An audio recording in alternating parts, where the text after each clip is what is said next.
मैं शपथ लेती हूँ कि विद्यार्थी मेरा धर्म है, मानवता की सेवा करना मेरा परम लक्ष्य है। राष्ट्र की उन्नति में मैं सदैव तत्पर रहूंगी। अपने कर्तव्य मार्ग पर आगे बढ़ते हुए एक स्वच्छ, सुंदर तथा भ्रष्टाचार मुक्त मैं भारत का निर्माण करूंगी। जय हिंद। संविधान में हम लोग जो है कल रिवाइज कर लिए थे, जहाँ तक पढ़ा है तो हम लोग जो है भाग 5 पढ़ रहे थे। संविधान में भाग 5 पढ़ रहे थे। भाग 5 जो है संघ से, यूनियन से संबंधित है। यूनियन से संबंधित है, संघ से संबंधित है। संघ मतलब केंद्र का, यहाँ पर केंद्र सरकार के बारे में अध्ययन किया जाता है, जिसका जो है अनुच्छेद 52 से लेकर के 151 तक है। 52 से लेकर के 151 तक है। तो इसमें हम लोगों ने जो है कार्यपालिका के बारे में अध्ययन अभी तक कर रहे थे, कार्यपालिका के बारे में, ठीक है, एग्जीक्यूटिव के बारे में। कार्यपालिका जो कि अनुच्छेद 52 से लेकर के और अनुच्छेद 78 तक है, ये है ना कार्यपालिका के बारे में। तो ये मोटा मोटी सारा पता होना चाहिए, अनुच्छेद 52 से लेकर के 78 तक है। और इसमें हम लोग राष्ट्रपति पढ़ लिए थे, ठीक है। राष्ट्रपति में राष्ट्रपति की नियुक्ति, जैसे कैसे राष्ट्रपति का चुनाव होता है, सारी प्रक्रिया हम लोगों ने पढ़ी थी। और उपराष्ट्रपति के बारे में अध्ययन कर लिया था। और इसके अलावा जो है आपका प्रधानमंत्री के बारे में अध्ययन कर लिया था। और मंत्रिमंडल के बारे में अध्ययन कर लिया था। मंत्रिपरिषद के बारे में। मंत्रिमंडल और मंत्रिपरिषद में बारीक अंतर है। मंत्रिपरिषद एक व्यापक शब्द है जिसमें सभी प्रकार के मंत्री आते हैं, और मंत्रिमंडल में कैबिनेट स्तर के मंत्री आते हैं। और इसके अलावा हम लोग इसमें आज अध्ययन करेंगे, ये हमने अध्ययन कर लिया था, और आज हम लोग अध्ययन करेंगे महान्यायवादी। महान्यायवादी, इसके बारे में अध्ययन करेंगे। तो महान्यायवादी भी कार्यपालिका का ही हिस्सा है, ठीक है, इसलिए इसको कार्यपालिका में अध्ययन करते हैं। जैसा कि मैंने बताया, कार्यपालिका अनुच्छेद 52 से लेकर के 78 तक है। तो महान्यायवादी की व्यवस्था संविधान में है, और संविधान के किस अनुच्छेद में है, तो अनुच्छेद 76 में है। इसमें है अनुच्छेद 76 में। तो यहाँ से प्रश्न बहुत आते हैं। ये बहुत छोटा टॉपिक है, लेकिन आईएएस जैसी परीक्षाओं में यहाँ से प्रश्न घुमा फिरा करके काफ़ी पूछता है, स्टेटमेंट बना करके पूछेगा और ऐसे पूछता है। तो ये छोटा टॉपिक है और इसको आपको आसान भी लगेगा समझने में। देखो, महान्यायवादी अंग्रेजी में कहते हैं अटॉर्नी जनरल। अंग्रेजी में क्या कहते हैं इसको? Attorney general of India. Attorney general of India. Attorney general of India. तो इसको बोलते हैं महान्यायवादी। अब शब्द से ही इसका मतलब है, देखो अटॉर्नी शब्द किसके लिए आता है? विधि के लिए आता है। अटॉर्नी शब्द किसके लिए आता है? कहते हैं पावर ऑफ अटॉर्नी, एक शब्द आता है ना, तो पावर ऑफ अटॉर्नी शब्द आता है। तो अटॉर्नी शब्द किससे संबंधित है? विधि से संबंधित है। किससे? कानून से संबंधित है, विधि से संबंधित है। और वो भी जनरल, मतलब जनरल अगर शब्द लग गया क्या है, तो जनरल का मतलब हो गया कानून का महाज्ञाता होगा, कानून का महाज्ञाता होगा, ठीक। तो इसीलिए कहा जाता है महान्यायवादी। महान्यायवादी, तो ये महान्यायवादी अटॉर्नी जनरल जो होता है वो इंडिया का है, यानी संघ का है, भारत का है। किसका होता है? भारत का होता है। और हम लोग कार्यपालिका में पढ़ते हैं, तो भारत का होगा, तो किसका होगा? भारत सरकार का होगा। किसका होगा? भारत सरकार का होगा। और कानून से संबंधित ज्ञाता है, तो भारत सरकार का कानून सलाहकार होगा, कानूनी सलाहकार होगा। विधिक सहायता करने वाला व्यक्ति, जिस तरीके से राष्ट्रपति भारत का प्रथम व्यक्ति होता है, इसी प्रकार से भारत का प्रथम विधि अधिकारी, भारत का प्रथम विधि अधिकारी या मुख्य विधि अधिकारी कौन होता है? महान्यायवादी। ये अधिकारी होता है। एक विधि मंत्री होता है, भारत सरकार में मंत्रालय होते हैं, और उन मंत्रालयों के क्या होते हैं? मंत्री होते हैं। उसी प्रकार से जो है कानून मंत्री या विधि मंत्री होता है, लेकिन वो अलग है विधि मंत्री। और यहाँ पर क्या होता है? ये अधिकारी होता है, कानून का मुख्य अधिकारी होता है, जो भारत सरकार का होता है। तो ये कार्यपालिका का हिस्सा है, इसीलिए अनुच्छेद 76 के अंतर्गत इसका अध्ययन करते हैं। और ये संवैधानिक पद है। ये कैसा पद है? संवैधानिक पद है, क्योंकि इसका जिक्र कहाँ है? संविधान में है, और संविधान में अनुच्छेद 76 में है। तो ये भारत सरकार को सहायता देने के लिए, परामर्श देने के लिए ये एक व्यक्ति होता है, पद होता है, ठीक है। तो ये सहायता किस रूप में देता है? कानून से संबंधित। भाई सरकार कार्यपालिका का काम क्या है? कानून को लागू करना। और कानून को जब लागू करते हैं तो तमाम प्रकार की उसमें खामियां आती हैं धरातल पे। जब उसका इम्प्लीमेंटेशन होता है तो तमाम प्रकार की व्यवहारिक समस्याएं उत्पन्न होती हैं। तो उन व्यवहारिक समस्याओं के समाधान के लिए इस व्यक्ति को रखा गया है, इस पद को रखा गया है कि सरकार को, चूंकि भाई सरकार में मंत्री बनने के लिए कोई क्वालिफिकेशन नहीं है, अंगूठा टेक भी बनता है। ठीक, अब अंगूठा टेक अगर बन गया, उस यहाँ तक कि जितने भी कानून पारित होते हैं वहाँ बैठ करके जो है नेता लोग पारित कर देते हैं, उनको उस कानून का ABCD भी नहीं पता होता, सब पारित हो जाता है। तो देश उनके भरोसे थोड़े नहीं चलेगा। देश तो ऐसे लोगों के भरोसे चलता है जो मतलब वास्तव में ज्ञाता होते हैं। तो ये परामर्श देते हैं इनको, किसको? भारत सरकार को। भारत सरकार को ये परामर्श देते हैं, सहायता करते हैं कि नहीं ऐसे नहीं, ऐसा होना चाहिए, कानून इस तरीके से होना चाहिए, इसका इस तरीके से इम्प्लीमेंटेशन होना चाहिए। और फिर जब लागू करेंगे तो बहुत सारे जो है सरकार के विपक्ष में भी लोग जो है कोर्ट चले जाते हैं। कोई कानून आ गया, कोई नियम आ गया, तो देखा होगा जैसे अभी कृषि से संबंधित कानून आ गए थे, तो कृषि से संबंधित कानून को लेकर के तमाम लोग सुप्रीम कोर्ट चले गए थे कि नहीं चले गए थे? तो सरकार के खिलाफ ही तो गए थे। तो सरकार के खिलाफ गए थे तो सरकार थोड़े नहीं जाएगी, मोदी थोड़े नहीं जाएंगे कोर्ट में लड़ने के लिए कि जा करके हम लड़े वहां मुकदमा। तो लड़ने के लिए मुकदमा कौन जाएगा? इनका एक वकील जाएगा, इनका एक वकील जाएगा। तो एक वकील होता है, महान्यायवादी क्या होता है?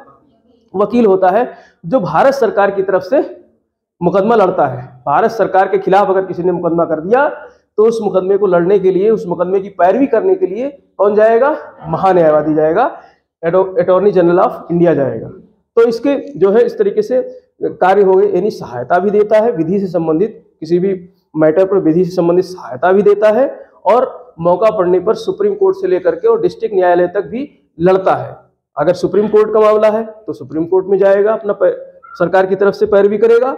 और किसी ने हाई कोर्ट में मुकदमा कर दिया है, भारत के क्षेत्र में किसी भी न्यायालय में, चाहे वो अंडमान निकोबार का न्यायालय हो, चाहे जम्मू कश्मीर का न्यायालय हो, चाहे डिस्ट्रिक्ट कोर्ट हो, सब में जो है वो जाकर के भारत सरकार की तरफ से क्या करेगा? पैरवी करेगा। तो इसलिए महान्यायवादी पद रखा गया है। ठीक है, तो अब ये महान्यायवादी पद जब रखा गया है तो कौन व्यक्ति होगा? इसके लिए उसकी कुछ अर्हताएं नियुक्त होनी चाहिए, मतलब अर्हताएं होनी चाहिए, और उसकी नियुक्ति कौन करेगा? ठीक, उसकी पदावधि क्या होगी? ये सारी चीजें हम लोग यहाँ देखेंगे। तो महान्यायवादी की जो अर्हता है, जो योग्यता है, अर्हता मतलब योग्यता, उसकी जो क्वालिफिकेशन है, तो जब कानून का ज्ञाता होगा, विधि का ज्ञाता होगा राष्ट्र, और चूंकि इसकी नियुक्ति कौन करता है? राष्ट्रपति करता है। तो राष्ट्रपति की दृष्टि में ऐसा व्यक्ति महान्यायवादी बनाया जाएगा, नियुक्त किया जाएगा, जो जो विधि का ज्ञाता होगा। और विधि का ज्ञाता ऐसे थोड़े नहीं पता चलेगा विधि का ज्ञाता है, तो उसके लिए वो अर्हता कौन से रखे हो? सुप्रीम कोर्ट के जज बनने की योग्यता रखता हो, सुप्रीम कोर्ट के जज बनने की योग्यता रखता हो। किसकी? सुप्रीम कोर्ट के जज बनने की योग्यता रखता हो, जज बनने की। ठीक है, तो अब जज कौन बन सकता है सुप्रीम कोर्ट का? इसको हम लोग जो है जब सुप्रीम कोर्ट पढ़ेंगे तो वहां पर पढ़ेंगे, लेकिन यहाँ पर मोटा मोटी दो चीजें हैं, बता देता हूं। हाँ, हाई कोर्ट में, भारत के किसी भी हाई कोर्ट में, भारत के किसी एक या किसी कई 1 से 2 हाई कोर्ट में कम से कम वो जो है 5 वर्ष तक जो है जज रहा हो। क्या रहा हो? जज रहा हो। 5 वर्ष तक कम से कम जज रहा हो, या फिर अगर जज नहीं रहा हो तो हाई कोर्ट, किसी भी भारत के किसी भी हाई कोर्ट में 10 साल तक वो क्या किया हो? वकालत किया हो। 10 साल तक वो वकालत किया हो, यानी कि प्रैक्टिस किया हो उसने जो है। तो ये वो क्वालिफिकेशन किसकी है? सुप्रीम कोर्ट के जज बनने की। और यही क्वालिफिकेशन जब कहा गया सुप्रीम कोर्ट के जज बनने की योग्यता रखता हो ऐसा व्यक्ति, उसे ही महान्यायवादी बनाया जाएगा। तो ये योग्यता पूरी होनी चाहिए उस व्यक्ति की, यानी कि हाई कोर्ट में वो कम से कम 5 साल जज रहा हो, या फिर अगर जज नहीं रहा हो तो फिर वो 10 साल तक उसने वकालत की हो। और जब 10 साल तक वो वकालत किया होगा, प्रैक्टिस किया होगा, तो उसको जो है न्याय की, कानून की बहुत सारी चीजें जानकारी हो जाएगी। तो ऐसे व्यक्ति को जो है महान्यायवादी बनाया जाएगा। अब इसको जो है, इसका चुनाव नहीं होता है, महान्यायवादी का चुनाव नहीं होता है, इसको नियुक्त किया जाता है, इसकी नियुक्ति होती है। तो नियुक्ति कौन करता है? राष्ट्रपति करता है। तो यहाँ से प्रश्न आएगा, नियुक्ति कौन करता है? राष्ट्रपति करता है। ठीक, अब जब राष्ट्रपति नियुक्ति करेगा, हमने बताया राष्ट्रपति अपने विवेक से नियुक्ति नहीं करता है, इसको सलाह देता है मंत्रिपरिषद। कौन सलाह देता है? मंत्रिपरिषद, ठीक है, मंत्रिपरिषद। और मंत्रिपरिषद में भी मंत्रिपरिषद का मुखिया कौन होता है? प्रधानमंत्री, पीएम। तो कभी कभी प्रधानमंत्री शब्द आ जाता है, अगर प्रधानमंत्री नहीं है तो मंत्रिपरिषद शब्द आ जाएगा। तो मंत्रिपरिषद की सलाह पर राष्ट्रपति द्वारा महान्यायवादी की नियुक्ति की जाती है, ऐसे व्यक्ति की जिसकी योग्यता हो सुप्रीम कोर्ट में जज बनने की, सुप्रीम कोर्ट में जज बनने की योग्यता हो, तो ऐसे व्यक्ति को महान्यायवादी नियुक्त किया जाता है। अब अगर इसके कार्यकाल की बात करें, इसके कार्यकाल की बात करें तो इसका कार्यकाल निश्चित नहीं है, इसका कार्यकाल निश्चित नहीं है। यहां से कई बार प्रश्न आया है, दे देगा ऑप्शन में 5 साल, 6 साल, 7 साल, तो कुछ नहीं है, इसका कार्यकाल कोई निश्चित नहीं है। तो अनिश्चित कार्यकाल के लिए होता है, क्योंकि राष्ट्रपति नियुक्त करता है, तो राष्ट्रपति नियुक्त करता है इसको प्रसाद देता है, किसी व्यक्ति को क्या देता है? प्रसाद, की भैया लो खा लो। और प्रसाद हम छीन भी सकते हैं, प्रसाद हम छीन भी सकते हैं। हमने प्रसाद दिया है, मुंह में डाले, आधा खाए आधा ले लेंगे, ठीक। तो प्रसाद छीन लिया है, तो इसलिए एक शब्द आता है संविधान में प्रसाद पर्यंत, एक शब्द आता है प्रसाद पर्यंत, यानी राष्ट्रपति के प्रसाद पर्यंत ये पद धारण करता है। जब तक राष्ट्रपति चाहेगा तब तक ये पद पर रहेगा, और राष्ट्रपति जैसे ही इससे पद छीन लेगा तो वो उसको पद त्याग देना पड़ेगा, पद छोड़ना पड़ेगा। तो इसीलिए एक शब्द आता है प्रसाद पर्यंत। तो किसके प्रसाद पर्यंत पद धारण करता है? राष्ट्रपति, यानी राष्ट्रपति ने उसको प्रसाद दिया है, नियुक्ति किया है, तो राष्ट्रपति जब चाहेगा उसके पद को छीन लेगा। अगर ये चुनाव करके गया होता, जिस तरीके से हमारे सांसद और विधायक जाते हैं, तो फिर राष्ट्रपति उसके पद को नहीं छीन सकता था। लेकिन राष्ट्रपति ने इसकी नियुक्ति की है तो राष्ट्रपति उसे हटा सकता है। तो इसीलिए इसका कार्यकाल एक मतलब पूर्णकालिक नहीं होता, निश्चित नहीं होता है। 2 दिन में मान लो अगर मोदी जी के मतलब कोई विधि ज्ञाता हो, मतलब देखो ऐसा भी होता है ना, जो नेता लोग होते हैं, क्या बहुत सारे नेता ऐसे होते हैं, मान लो कोई जो है कैबिनेट मंत्री बन गया और वो जो है तानाशाह टाइप का हो गया, ज्ञान है नहीं और अपनी पेले जा रहा है, और कोई सॉलिसिटर वो एडवोकेट अटॉर्नी जनरल पहुंच गया जिसको ज्ञान है काफ़ी, तो बहुत लोग होते हैं समझौता नहीं करते हैं। वो कहते हैं भैया हमारी ये बात है, देश को चलाने के लिए ये चीज़ें तुमको माननी पड़ेंगी, नहीं मानोगे तो फिर जो राम राम हम तुमको नमस्ते नहीं करेंगे, जयराम जी की नहीं करेंगे। तो गुस्सा आ जाएगा कि हटाओ, राष्ट्रपति अरे हटाओ इसको, ये बेकार है, तो फिर उसको हटा देंगे 2 दिन के बाद ही, ठीक। ऐसा होता है, देखने को मिला है कई पदों में ऐसे, तो फिर वो हट जाएगा। लेकिन इसकी बात को जो है मंत्रिपरिषद माने या ना माने उसके लिए बाध्यता नहीं है। सलाह दे तो सलाह को माने मंत्रिपरिषद या ना माने ये बाध्य नहीं है। किसी भी मैटर पर, किसी भी मतलब मान लो कोई देश को चलाने के लिए कोई कानून की आवश्यकता है, किसी सलाह की आवश्यकता है, सलाह तो लेगा विधि जो है मंत्रिपरिषद किससे? महान्यायवादी से। लेकिन उस सलाह को मानना या ना मानना किस पर निर्भर करता है? मंत्रिपरिषद पर, प्रधानमंत्री पर। प्रधानमंत्री चाहे तो इसकी सलाह को माने, चाहे तो ना माने, बाध्य नहीं है। अब इन्होंने जयराम जी की करना बंद कर दिया किसी मान लो नरेंद्र मोदी से, तो नरेंद्र मोदी कहेंगे अच्छा बहुत बन रहे, अभी बताता हूँ, राष्ट्रपति फोन लगाएगा हटाओ इसको, तो राष्ट्रपति जी, और बेचारे नाम किसका आएगा? किसने हटाया? राष्ट्रपति ने हटाया। राष्ट्रपति का नाम आएगा और कहा किसने? प्रधानमंत्री जी ने कहा कि हटा दो। तो राष्ट्रपति बेचारे जो है बीच में पिसते रहते हैं, क्या करें वो बेचारे, जो है उनका पद ही ऐसा बनाया गया है कि जो है उन्हें बीच में पिसना है।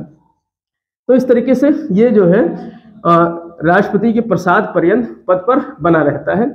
और इसके कार्यों की अगर बात करें, वेतन भत्तों की बात करें, देखो चूंकि ये इसका पद जो है निश्चित नहीं होता है, इसीलिए संविधान निर्माताओं ने इसके जो है वेतन भत्तों से संबंधित बहुत ही व्यवस्था अच्छी कर दी है कि ये व्यक्ति पूर्णकालिक नहीं होता है। पूर्णकालिक अर्थात इसका कोई निश्चित कार्यकाल नहीं होता है।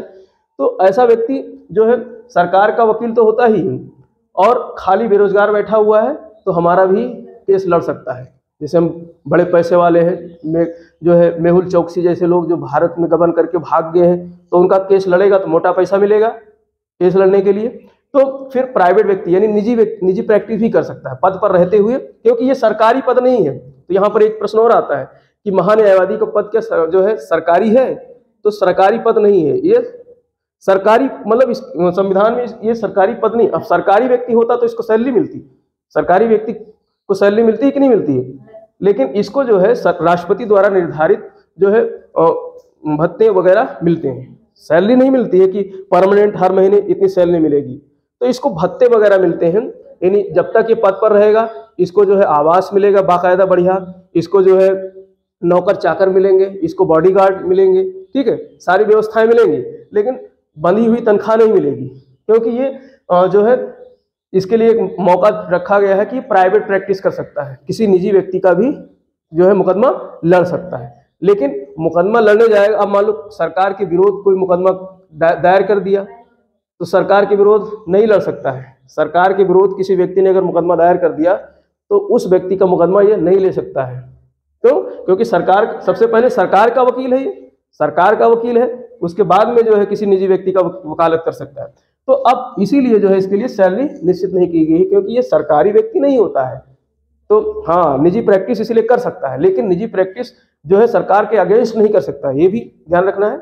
निजी प्रैक्टिस सरकार के अगेंस्ट नहीं कर सकता है। वैसे मैटर हो, गबन का मैटर हो या कुछ उस तरीके से मैटर हो, ठीक है, तो उसमें ये लड़ सकता है, लेकिन सरकार के खिलाफ किसी ने केस कर दिया है तो वहां पर ये मुकदमा लड़ने नहीं जाएगा। ठीक, तो इसलिए वेतन भत्तों से संबंधित यानी इसका निश्चित कोई वेतन नहीं होता है। राष्ट्रपति ने जो निर्धारित कर दिया है कि इतना देना है वेतन भत्ते वगैरह, तो वो इसको मिलेगा। ठीक, तो अब इसके कार्य की अगर बात करें तो कार्य मैंने बताया कि एक तो पहला कार्य तो यही हो गया कि जो है सलाह देगा, तो ये प्रथम विधि अधिकारी होता है, ये प्रथम भारत का प्रथम विधि अधिकारी होता है। तो विधि से संबंधित सहायता करना, सलाह देना, और दूसरा कार्य है जो है मुकदमा लड़ना, सरकार का वकालत करना, सरकार का वकील होता है।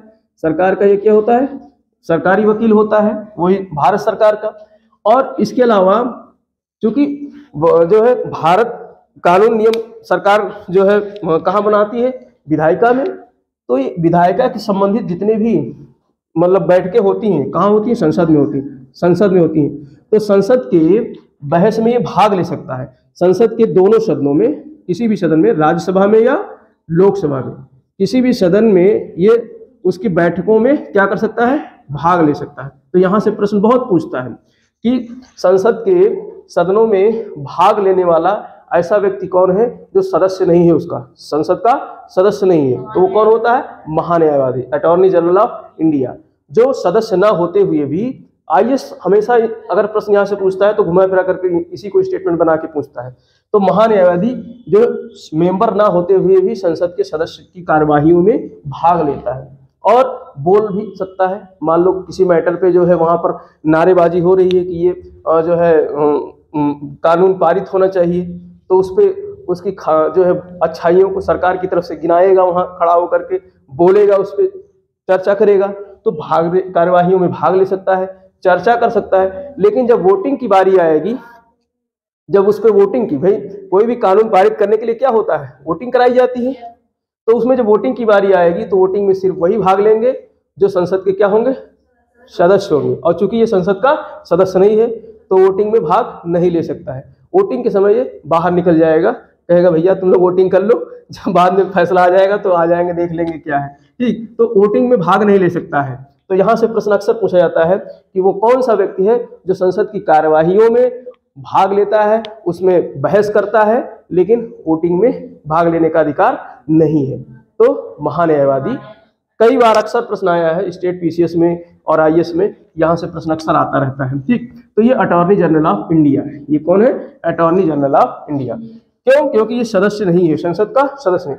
अब संसद का सदस्य नहीं, इसलिए राष्ट्रपति के निर्वाचन में भी भाग नहीं लेता है, राष्ट्रपति के निर्वाचन में भी भाग नहीं लेता है। लेकिन जो संसदीय समितियां हैं, जो संसदीय समितियां होती हैं, संसद में बहुत सारी समितियां, हम लोग आगे पढ़ेंगे, जब संसद पढ़ेंगे तो संसदीय समितियों का सदस्य हो सकता है। ये संसदीय समितियों का क्या हो सकता है? सदस्य भी हो सकता है। संसदीय समितियों का सदस्य बनाया जा सकता है। मान लो कानून से संबंधित कोई समिति बनाई जा रही है तो उसका मेंबर इसको बनाया जा सकता है। ठीक, लेकिन ये जो है एक कार्य में ये भाग नहीं लेगा, वोटिंग में। संसद के किसी भी जो है मुद्दे पर बहस के बाद जब वोटिंग होती है तो वोटिंग में ये भाग नहीं लेगा। लेकिन चाहे राज्यसभा हो चाहे लोकसभा हो, उनकी बैठकों में, कार्यवाहियों में भाग ले। तो इस तरीके से इसके ये क्या हो गए? कुछ कार्य और कर्तव्य हो गए, ड्यूटीज हो गए। ठीक है, अब अगर इस समय वर्तमान में बात करें, कौन है इस समय अटॉर्नी जनरल ऑफ इंडिया? के वेणुगोपाल अब हट गए हैं।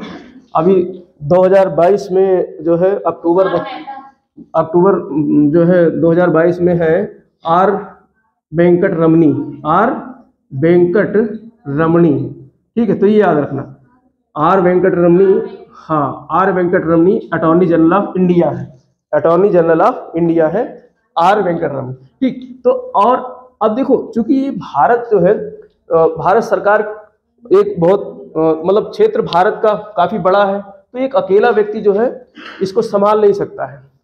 तो संविधान निर्माताओं ने सिर्फ यही पद बनाया था, लेकिन बाद में जो है भारत सरकार ने जो है एक पद और सृजित किया जिसको कहा गया solicitor general of India, solicitor general of India, ठीक। अब इन दोनों में कंफ्यूज नहीं होना है, दोनों अलग चीज है, दोनों पद अलग चीज है। अटॉर्नी जनरल ऑफ इंडिया जिसका उल्लेख कहाँ है, संविधान में, तो ये एक संवैधानिक पद है। लेकिन सॉलिसिटर जनरल जो है इसका उल्लेख संविधान में नहीं है, इसको सृजित किया गया है बाद में, संविधान निर्माण होने के बाद में, जब व्यवहार में ये लगा कि अकेला जो है अटॉर्नी जनरल पूरे जो है पूरे न्याय को मतलब सलाह लेना है, फिर कहीं कोर्ट मुकदमा लड़ने भी जाना है, तो अकेला एक व्यक्ति नहीं कर सकता है। तो इसकी सहायता के लिए एक पद और सृजित किया गया जिसको कहा गया सॉलिसिटर जनरल ऑफ इंडिया, ठीक। तो ये जो है क्या है, अटॉर्नी जनरल को सहायता देने वाला एक विधिक अधिकारी है। अगर दोनों आता है कि भारत का मुख्य विधि अधिकारी कौन है, तो आप किस पे टिक लगाओगे, अटॉर्नी जनरल को। ये भी एक विधि अधिकारी है, लेकिन ये सहायक है, इसकी सहायता करता है, अटॉर्नी जनरल की सहायता करता है। अब ये सॉलिसिटर जनरल के साथ साथ में दो सहायक सॉलिसिटर जनरल बनाए गए हैं, दो सहायक सॉलिसिटर जनरल का पद बना दिया गया है, ठीक है। तो एक तो होगा सॉलिसिटर जनरल, और इसे भी सहायता करने के लिए इसके दो चंगू मंगू होंगे जो सहायक सॉलिसिटर जनरल कहे जाएंगे, ठीक। अब इसकी जो योग्यता होती है वो सुप्रीम कोर्ट में जज बनने की, और सॉलिसिटर जनरल की जो योग्यता होगी वो हाई कोर्ट में जज बनने की योग्यताएं होंगी। और जो अतिरिक्त सॉलिसिटर जनरल होते हैं ये डिस्ट्रिक्ट कोर्ट के जज बनने की योग्यता धारण करते होंगे। ऐसे व्यक्तियों को यहाँ पर नियुक्त किया जाएगा, ठीक। तो ये चीज आपको ध्यान रखना है। अब इसको पूरे भारत के न्याय क्षेत्र में किसी भी सुप्रीम कोर्ट से लेकर डिस्ट्रिक्ट जज तक कहीं भी जो है मुकदमा की पैरवी कर सकता है कौन, अटॉर्नी जनरल ऑफ इंडिया। लेकिन सॉलिसिटर जनरल सुप्रीम कोर्ट में पैरवी नहीं कर सकता है, हाई कोर्ट में या डिस्ट्रिक्ट कोर्ट में पैरवी कौन कर सकता है, सॉलिसिटर जनरल। और जो सहायक होते हैं इनको सिर्फ डिस्ट्रिक्ट कोर्ट तक सीमित कर दिया गया। मतलब डिस्ट्रिक्ट कोर्ट में कोई मुकदमा किसी ने कोई जो है सिरफिरा आया और उसने कहा चलो मजा लेते हैं, डिस्ट्रिक्ट कोर्ट में सरकार के खिलाफ, कौन से, भारत सरकार के खिलाफ जो है कोर्ट केस कर देते हैं किसी कानून पे लेके या किसी कार्यवाही पर लेकर के, तो वहां पर सॉलिसिटर जनरल भी नहीं जाएगा, अटॉर्नी जनरल के काम इनके पास बहुत रहे, तो किसको भेजा जाएगा, सहायक सॉलिसिटर जनरल को। तो इस तरीके से जो है ये सब मिल करके जो है सरकार को संचालित करने में विधि से संबंधित सहायता और परामर्श और जो है उनके मुकदमे की पैरवी करते हैं, ठीक। अब देखो इसके अलावा हम जब राज्य पढ़ेंगे तो राज्य में जो है जिस तरीके से केंद्र में जो है अटॉर्नी जनरल का पद होता है, तो राज्यों में एक पद होता है एडवोकेट जनरल का, राज्यों में एक पद होता है एडवोकेट जनरल का, ठीक, एडवोकेट जनरल का। वहां यहाँ पर जो है महान्यायवादी कहा जाता है, वहां पर महाअधिवक्ता, हिंदी में कहते हैं महाअधिवक्ता, हिंदी में कहते हैं इसको महाअधिवक्ता। हम लोग वहां पढ़ेंगे, लेकिन यहाँ पर थोड़ा सा तुलना करके बता देते हैं। इसका संविधान में भी जिक्र है, अनुच्छेद 165 में, अनुच्छेद 76 में क्या है, महान्यायवादी, अनुच्छेद 165 में क्या है, महाअधिवक्ता। और महाअधिवक्ता राज्यों में होते हैं। अब राज्यों में होंगे तो इसकी नियुक्ति कौन करेगा, राज्यपाल, राज्यों में इसकी नियुक्ति कौन करेगा, राज्यपाल। वही कार्य होते हैं जो अटॉर्नी जनरल के होते हैं, वो इंडिया के परिप्रेक्ष्य में होता है, ये राज्यों के परिप्रेक्ष्य में होता है। तो ये राज्यों में हाई कोर्ट में जो है राज्य सरकार की क्या करेगा, पैरवी करेगा, और राज्य सरकार को जो है परामर्श देगा, विधिक परामर्श देगा। तो राज्य का पहला विधि अधिकारी या राज्य का मुख्य विधि अधिकारी कौन होता है, महाअधिवक्ता होता है, महाअधिवक्ता होता है राज्य का। और केंद्र का अटॉर्नी जनरल ऑफ इंडिया होता है। तो वहां पर डिटेल में इसको हम लोग एडवोकेट जनरल के बारे में अध्ययन करेंगे। बस यहाँ पर जिक्र आया तो मैंने इसलिए कर दिया कि ये तुलना करके भी प्रश्न कभी कभी पूछ लिया जाता है, तो अनुच्छेद 165 में इसका जिक्र किया गया है। तो और अब सॉलिसिटर जनरल की अगर बात करें तो वर्तमान में सॉलिसिटर जनरल क्योंकि एक ही व्यक्ति होता है। जिस तरीके से अटॉर्नी जनरल आर वेंकट रमनी है इस समय, उसी तरीके से सॉलिसिटर जनरल तुषार मेहता है। अभी तुम तुषार मेहता कह रही थी ना, तो तुषार मेहता जो है वो क्या है, सॉलिसिटर जनरल ऑफ इंडिया है। Tushar Mehta solicitor general of India है, आर वेंकट रमनी जो है वो अटॉर्नी जनरल ऑफ इंडिया है। तो ये करंट जीके की बात हो गई। तो इस तरीके से जो है यहाँ पर हम लोगों ने संघ में कार्यपालिका को पूरा पढ़ लिया है। राष्ट्रपति, उपराष्ट्रपति, प्रधानमंत्री, मंत्रिपरिषद और महान्यायवादी।